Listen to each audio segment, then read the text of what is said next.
proud of how hard the guys fought. Hats off to Eastern Washington. I don't think that was a fluke. I think they're that good.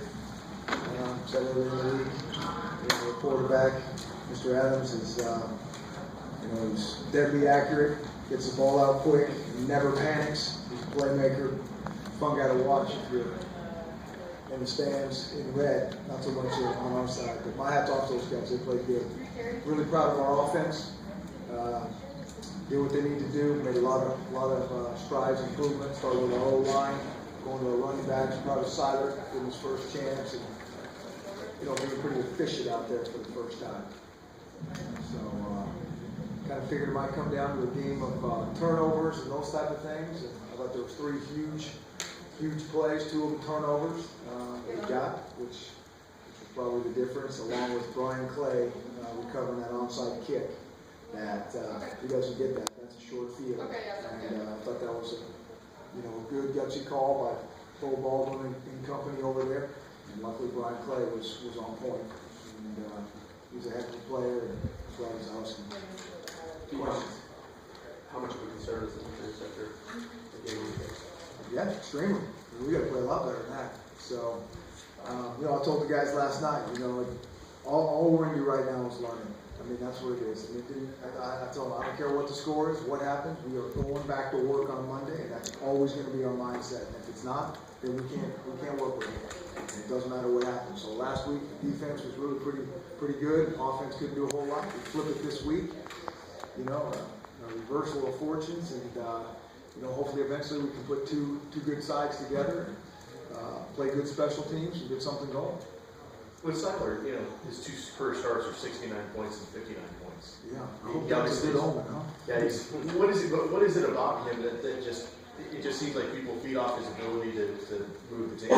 Well, we got a lot more football to play before we, knowing him as a guy that's going to get us 50 points every game. But I thought he did some good things. I think he has, like I said earlier, he's got a good command. He knows what's going on. And he's still learning. He really is. I mean, there's some things out there like, there's more out there. We left some meat on the bone out there. And, the good thing about Cyler is he's very passionate about football. He studies hard. He's a gym rat around here.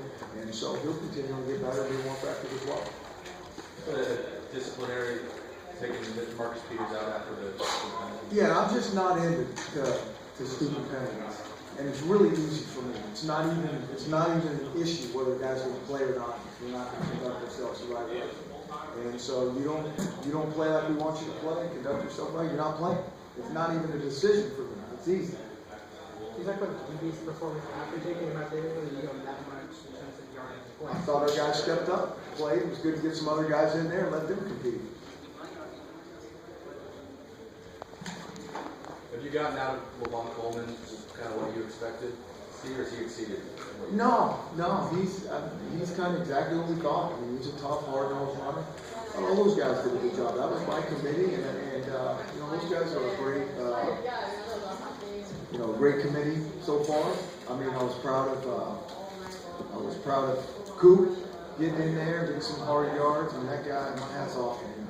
All the things he's been through, and not even from last year. He was banged up and sprained in, and he's just done a great job down there. So it was nice to get Shaq in there. See what he could do a little bit. So, it was good to run the ball like we did. Was that the plan with Shaq that you were just going to get on one series? We really were. We've got some guys that are all healthy right now, but he's been working hard. We like every time we get in there, we like what we see. And so we wanted to get in the series. He made the series kind of short, and we like that. He didn't have a ton of opportunities in the fall camp. Did you give him a few more reps the last couple of weeks? Not a bunch, just a little bit, just kind of. You get him a little bit in rhythm, and you really can't get a guy like that in rhythm until you get the live reps. And so that was his first go around. And I'm anxious to put the tape on and see how. He's got pretty good vision. You can see that. But I think that play was blocked pretty clean as well. What did the defense? What did you guys try to do in halftime in terms of trying to make some adjustments? Well, I think we had to get more pressure on him. There was just he was not going to flinch with the rush. We weren't getting any pressure on him with 3 man. And, he's a tough guy to go against because he'll sit back there on 3 and just wait for somebody to come open. If you blitz him and you don't tackle him, which we did a few times in the first half, he's going to slip out and he's going to make you pay. And so a little bit of pick your poison.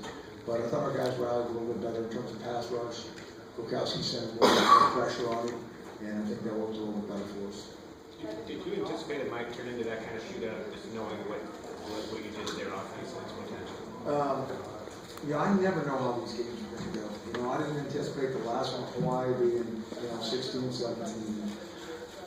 I knew they'd score some points, and I was hoping they would. But I think it would be this high scoring where really neither defense could stop the other side. No, I didn't.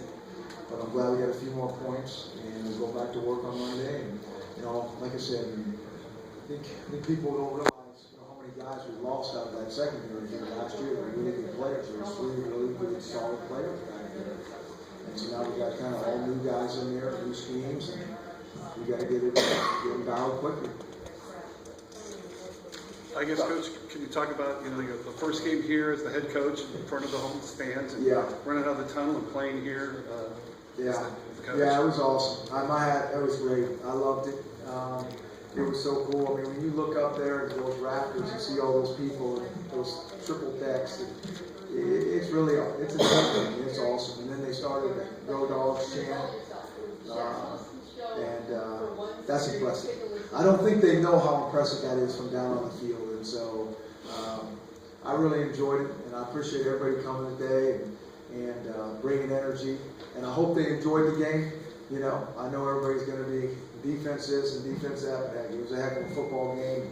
At the end of the day, the Dogs figured out how to win. Coach, with the sophistication of college offenses, what makes it so difficult for young defensive backs to come in and perform?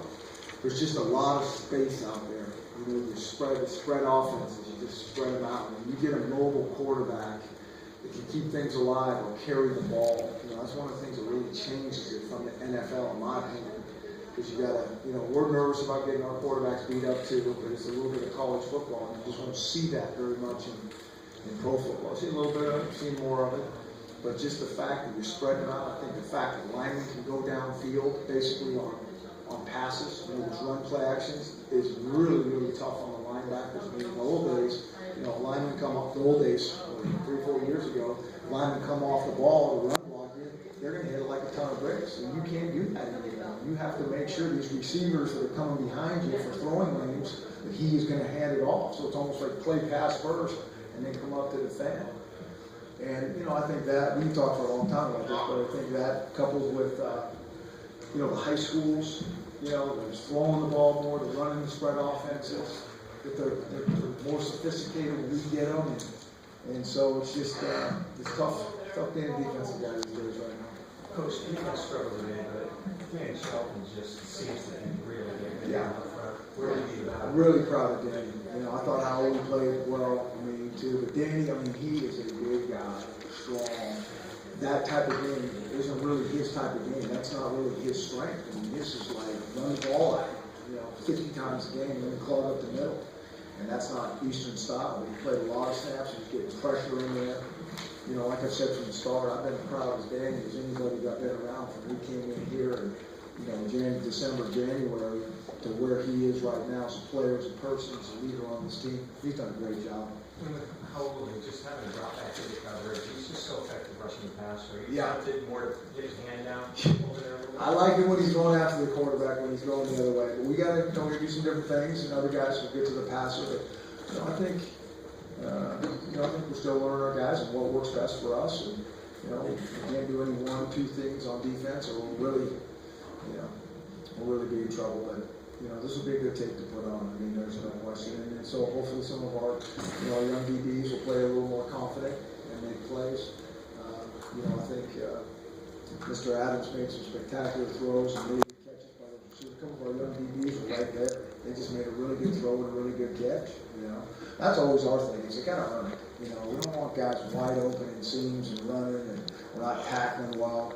We're running downfield. The guy makes a great throw and a great catch. We tip our hat and move on and try to reload. They're going to make plays. They got scholarships too.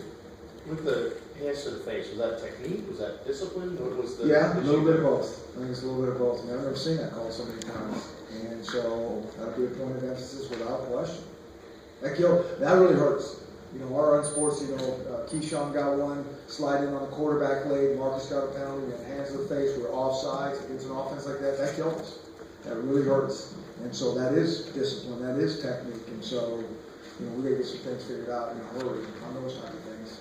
As far as defensively, Coach, what are you stressing more than anything else next week going into practice, other than going to the next game? Well, we got to put the tape on first to really see what the heck, went on and where our technique wasn't right. I mean, the first thing is we got to clean up some discipline things for some of our penalties, without question. And then get to look at our scheme. And hey, are we putting our guys in the best chance possible situation for them to make plays, or are we just ask them to do something they can't do? I mean, it always starts with us as coaches. There's no putting it on that they got to do this, they got to do that. It starts with us. And so we'll put this on our shoulders and analyze it and try to figure out how to put our guys in the best position to make plays. Okay? Thanks, everybody. Okay. Thank you.